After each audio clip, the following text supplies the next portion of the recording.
Bihar ಮಹಾಯುದ್ಧದಲ್ಲಿ NDA ಕೂಟ ಭರ್ಜರಿಯಾಗಿ ಗೆಲುವು ಸಾಧಿಸಿದೆ. ಡಬಲ್ ಇಂಜಿನ್ ಸರ್ಕಾರಕ್ಕೆ ಮತಪ್ರಭುಗಳು ಬಹುಪರಾಕ್ ಹೇಳಿದ್ದಾರೆ. 200ಕ್ಕೂ ಹೆಚ್ಚು ಕ್ಷೇತ್ರಗಳಲ್ಲಿ ಎನ್ಡಿಎ ಭರ್ಜರಿ ಗೆಲುವು ಸಾಧಿಸಿದ್ದು, ಬಿಜೆಪಿ 92 ಸ್ಥಾನಗಳಲ್ಲಿ ಮುನ್ನಡೆ ಸಾಧಿಸಿದೆ. ಇನ್ನು ಜೆಡಿಯು 84 ಸ್ಥಾನಗಳಲ್ಲಿ ಮುನ್ನಡೆ ಸಾಧಿಸಿದ್ದು, ಎಲ್ಜೆಪಿ 20 ಸ್ಥಾನಗಳಲ್ಲಿ ಮುನ್ನಡೆ ಸಾಧಿಸಿದೆ. ಇನ್ನು ಐಎನ್ಡಿಐ ಕೂಟ 33 ಸ್ಥಾನಗಳಲ್ಲಿ ಮುನ್ನಡೆ ಸಾಧಿಸಿದ್ದು, 23 ಸ್ಥಾನಗಳಲ್ಲಿ ಆರ್ಜೆಡಿ, ಕಾಂಗ್ರೆಸ್ 6 ಸ್ಥಾನಗಳಲ್ಲಿ ಮುನ್ನಡೆ ಸಾಧಿಸಿದೆ. ಬಿಹಾರದಲ್ಲಿ ಜೀವಿಕಾ ದೀದಿ ಯೋಜನೆ ಭಾರೀ ಕಮಾಲ್ ಮಾಡಿದೆ.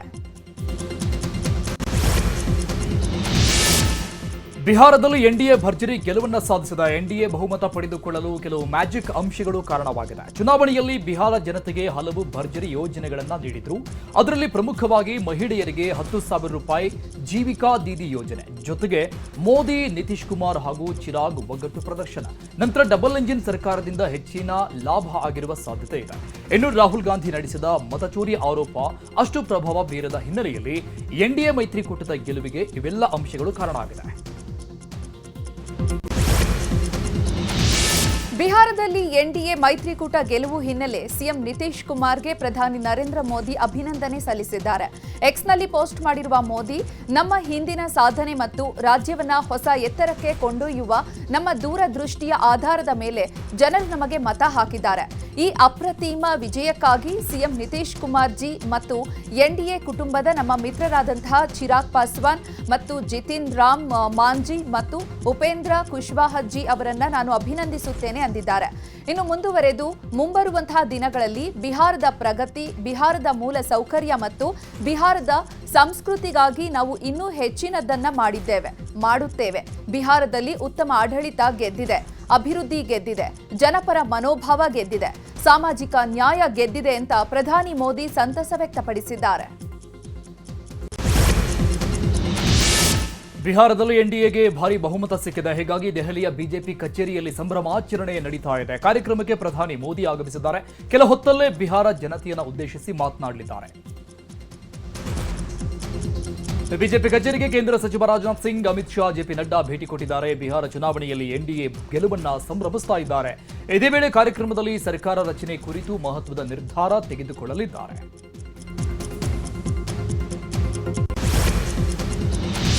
ಎನ್ಡಿಎ ಗೆಲುವಿಗೆ ಮತ ನೀಡಿದ ಬಿಹಾರ ಜನತೆಗೆ ಕೇಂದ್ರ ಗೃಹ ಸಚಿವ ಅಮಿತ್ ಶಾ ಧನ್ಯವಾದ ಹೇಳಿದ್ದಾರೆ.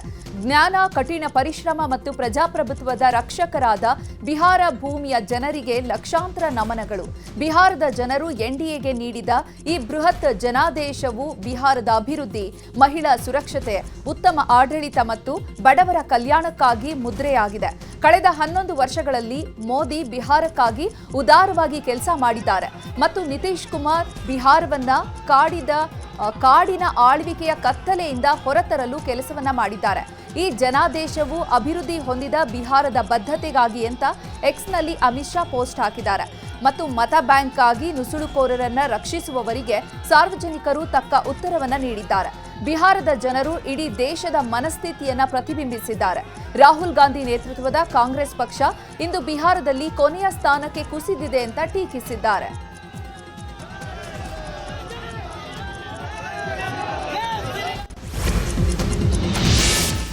ಬಿಹಾರದಲ್ಲಿ ಮಹಾಗಠಬಂಧನ್ ಸೋಲಿಗೆ ಪ್ರಮುಖ ಕಾರಣಗಳಿವೆ. ಮೊದಲಿಗೆ ಸೀಟು ಹಂಚಿಕೆಯಲ್ಲಿ ಉಂಟಾದ ಗೊಂದಲಗಳು, ನಂತರ ಬಿಹಾರದಲ್ಲಿನ ಸ್ಥಳೀಯ ಸಮಸ್ಯೆಗಳನ್ನು ಬಿಟ್ಟು ಮತಚೋರಿ ಮಾಡಿದ್ರಿಂದ ಮತ ಗಳಿಸುವಲ್ಲಿ ವಿಫಲವಾಯಿತು ಅನ್ನೋ ಆರೋಪ ಇದೆ. ಇನ್ನು ಲಾಲು ಪ್ರಸಾದ್ ಯಾದವ್ ಅವರ ಯಾವುದೇ ಪ್ರಭಾವ ಜನರ ಮೇಲೆ ಯಾವುದೇ ರೀತಿ ಬೀರಿಲ್ಲ. ಜೊತೆಗೆ ಮಹಾಗಠಬಂಧನ್ ನೀಡಿದ್ದ ಗ್ಯಾರಂಟಿಗಳು ಕೂಡ ವರ್ಕೌಟ್ ಆಗಿಲ್ಲ. ಇಷ್ಟೆಲ್ಲ ಕಾರಣಗಳಿಂದ ಮಹಾಗಠಬಂಧನ್ ಸೋಲಿಗೆ ಕಾರಣ ಅಂತ ಹೇಳಲಾಗ್ತಾ ಇದೆ. ಬಿಹಾರದಲ್ಲಿ ಕಾಂಗ್ರೆಸ್ಗೆ ಮತ್ತೆ ಭಾರಿ ಮುಖಭಂಗ ಆಗಿದೆ. ರಾಹುಲ್ ಗಾಂಧಿ ನಡೆಸಿದ ಓಟ್ ಚೋರಿ ಅಭಿಯಾನ ಯಾವುದೇ ಪರಿಣಾಮ ಬೀರಿಲ್ಲ. ಹೀಗಾಗಿ ಲೋಕ ಜನಶಕ್ತಿ ಪಕ್ಷಕ್ಕಿಂತ ಕಾಂಗ್ರೆಸ್ಗೆ ಕಡಿಮೆ ಮತ ಬಂದಿದೆ. ಕಳೆದ ಬಾರಿ ಕಾಂಗ್ರೆಸ್ಗೆ 19 ಕಡೆ ಗೆಲುವು ಸಿಕ್ಕಿತ್ತು. ಆದರೆ ಈ ಬಾರಿ 6 ಕ್ಷೇತ್ರಗಳಲ್ಲಿ ಮಾತ್ರ ಕಾಂಗ್ರೆಸ್ ಮುನ್ನಡೆ ಸಾಧಿಸಿದೆ. ಇನ್ನು ಚಿರಾಗ್ ಪಾಸ್ವಾನ್ ಪಕ್ಷವಾದಂತಹ ಎಲ್ಜೆಪಿಆರ್ವಿ 20 ಕ್ಷೇತ್ರದಲ್ಲಿ ಮುನ್ನಡೆ ಸಾಧಿಸ್ತಾ ಇದೆ. ಕಾಂಗ್ರೆಸ್ಗೆ ಭಾರಿ ಮುಖಭಂಗವಾಗಿದೆ.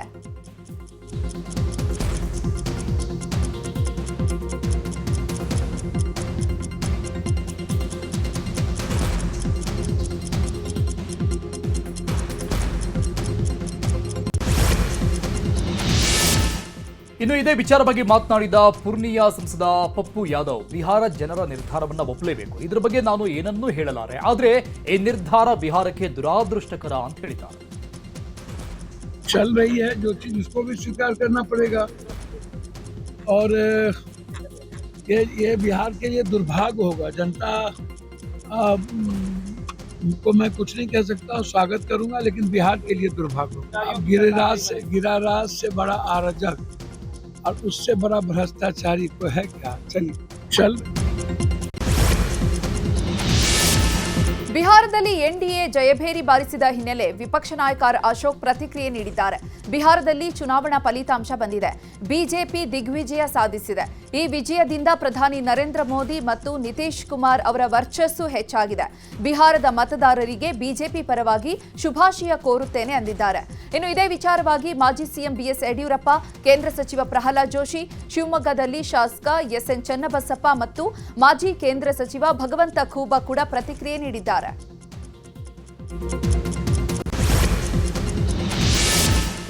ಬಿಹಾರದಲ್ಲಿ ಎನ್ಡಿಎ ಗೆಲುವು ಹಿನ್ನೆಲೆಯಲ್ಲಿ ಕಾರ್ಕಳ ಬಿಜೆಪಿ ಶಾಸಕ ಸುನಿಲ್ ಕುಮಾರ್ ಪ್ರತಿಕ್ರಿಯಿಸಿದ್ದಾರೆ. ಬಿಹಾರದ ಚುನಾವಣೆಯಲ್ಲಿ ಎನ್ಡಿಎಗೆ ಅಭೂತಪೂರ್ವ ಗೆಲುವು ಸಿಕ್ಕಿದೆ. ದೇಶದಲ್ಲಿ ಬಿಜೆಪಿಯಿಂದ ಮಾತ್ರ ಒಳ್ಳೆಯ ನೇತೃತ್ವ ಸಾಧ್ಯ, ಅದು ಮತ್ತೆ ಸಾಬೀತಾಗ್ತಾ ಇದೆ. ಬಿಹಾರದಲ್ಲಿ ಕಾಂಗ್ರೆಸ್ನಿಂದ ಕಪ್ಪು ಹಣ ಚುನಾವಣೆಗೆ ವಿನಿಯೋಗವಾಗಿದೆ. ಅಧಿಕಾರ ಉಳಿಸಿಕೊಳ್ಳಲು ಸಿದ್ದರಾಮಯ್ಯ ಬಿಹಾರದ ಚುನಾವಣೆಗೆ ಹಣ ಕಳಿಸಿದ್ದಾರೆ. ನಾನು ಅಧಿಕಾರಕ್ಕೆ ಬರಬೇಕು ಎಂಬ ಕಾರಣಕ್ಕೆ ಡಿಕೆ ಶಿವಕುಮಾರ್ ಹಣ ಕಳಿಸಿದ್ದಾರೆ.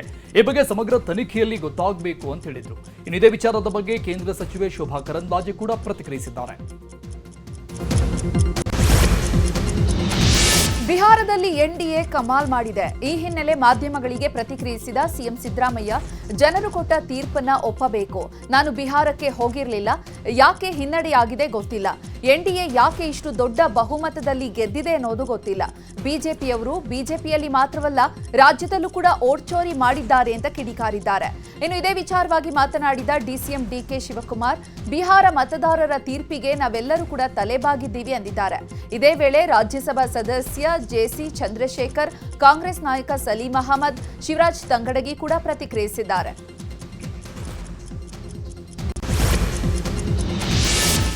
ಬಿಹಾರ ಫಲಿತಾಂಶದ ಕುರಿತು ಮಾತನಾಡಿದ ಕಾಂಗ್ರೆಸ್ ನಾಯಕ ಬಿಕೆ ಹರಿಪ್ರಸಾದ್, ಬಿಹಾರ ಸೋಲಿನ ಬಗ್ಗೆ ವಿಮರ್ಶೆ ಮಾಡ್ತೀವಿ. ಎಲೆಕ್ಷನ್ಗಳಲ್ಲಿ ಬಿಜೆಪಿಯಿಂದ ಓಟ್ ಚೋರಿ ಆಗ್ತಾ ಇದೆ.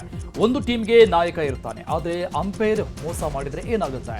ಪರೋಕ್ಷವಾಗಿ ಚುನಾವಣಾ ಆಯೋಗದ ವಿರುದ್ಧ ಹರಿಪ್ರಸಾದ್ ವಾಗ್ದಾಳಿ ನಡೆಸಿದ್ದಾರೆ.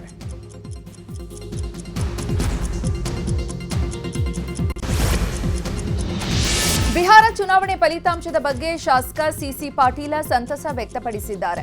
ಪ್ರಜಾಪ್ರಭುತ್ವದ ಇತಿಹಾಸದಲ್ಲಿ ಬಿಜೆಪಿ ಹೆಮ್ಮೆ ಪಡುವಂತಹ ದಿನ. ರಾಹುಲ್ ಗಾಂಧಿ ಮತಚೋರಿ ವಿಷಯವನ್ನ ಪ್ರಸ್ತಾಪ ಮಾಡಿದ್ರು. ಮೋದಿ, ಅಮಿತ್ ಶಾ, ನಿತೀಶ್ ಕುಮಾರ್ ನಾಯಕತ್ವವನ್ನ ಮೆಚ್ಚಿ ಜನ ಗೆಲುವು ಕೊಟ್ಟಿದ್ದಾರೆ. ಬಿಹಾರದ ಜನತೆಗೆ ಅಭಿನಂದನೆಗಳನ್ನ ಸಲ್ಲಿಸ್ತೇನೆ.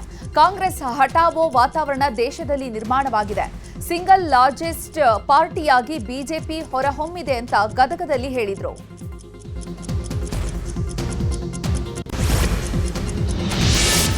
ಬಿಹಾರ ಚುನಾವಣೆಯಲ್ಲಿ ಎನ್ಡಿಎ ಗೆಲುವು ಹಿನ್ನೆಲೆಯಲ್ಲಿ ಮಲ್ಲೇಶ್ವರದ ಬಿಜೆಪಿ ಕಚೇರಿಯ ಬಳಿ ಸಂಭ್ರಮಾಚರಣೆ ಮಾಡಲಾಗ್ತಾ ಇದೆ.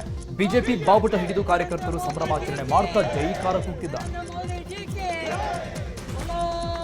ಇನ್ನು ಬಿಹಾರ ಚುನಾವಣೆಯಲ್ಲಿ ಎನ್ಡಿಎಗೆ ಭರ್ಜರಿ ವಿಜಯ ಹಿನ್ನೆಲೆಯಲ್ಲಿ ದಾವಣಗೆರೆಯ ಹೊನ್ನಾಳಿ ತಾಲೂಕಿನ ಸಾಸ್ವೆಹಳ್ಳಿ ಗ್ರಾಮದಲ್ಲಿ ವಿಜಯೋತ್ಸವ ಮಾಡಲಾಗಿದೆ.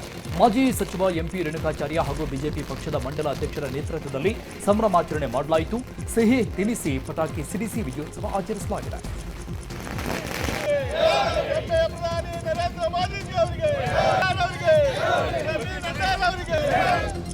ಇನ್ನು ಮೈಸೂರಲ್ಲೂ ಕೂಡ ಬಿಜೆಪಿ ಕಾರ್ಯಕರ್ತರು ಸಂಭ್ರಮಾಚರಣೆ ಮಾಡಿದ್ದಾರೆ. ಬಿಜೆಪಿ ಕಚೇರಿ ಮುಂಭಾಗ ಪಟಾಕಿ ಸಿಡಿಸಿ ಸಿಹಿ ಹಂಚಿ ಸಂಭ್ರಮಾಚರಣೆ ಮಾಡಿದ್ದಾರೆ. ಮೋದಿ ಮೋದಿ ಅಂತ ಕಾರ್ಯಕರ್ತರು ಘೋಷಣೆ ಕೂಗಿದ್ದಾರೆ. ಇನ್ನು ಮಂಗಳೂರಲ್ಲೂ ಕೂಡ ಬಿಜೆಪಿ ವಿಜಯೋತ್ಸವ ಜೋರಾಗಿತ್ತು. ಬಿಜೆಪಿ ಕಚೇರಿ ಎದುರು ಕೇಂದ್ರ ಸಚಿವೆ ಶೋಭಾ ಕರಂದ್ಲಾಜೆ ನೇತೃತ್ವದಲ್ಲಿ ಸಂಭ್ರಮಾಚರಣೆ ಮಾಡಲಾಯಿತು.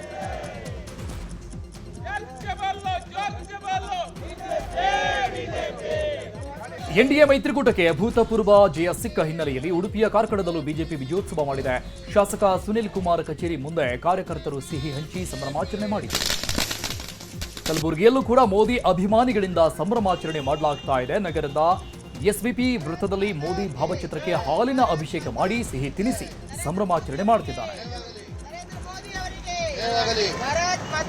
ಇನ್ನು ಕೊಪ್ಪಳದ ಅಶೋಕ ವೃತ್ತದಲ್ಲೂ ಕೂಡ ಸಂಭ್ರಮಾಚರಣೆ ಜೋರಾಗಿತ್ತು. ಬಿಜೆಪಿ ಜೆಡಿಎಸ್ ಕಾರ್ಯಕರ್ತರು ಪಟಾಕಿ ಸಿಡಿಸಿ ಸಿಹಿ ಹಂಚಿ ಸಂಭ್ರಮ ಪಟ್ಟಿದ್ದಾರೆ.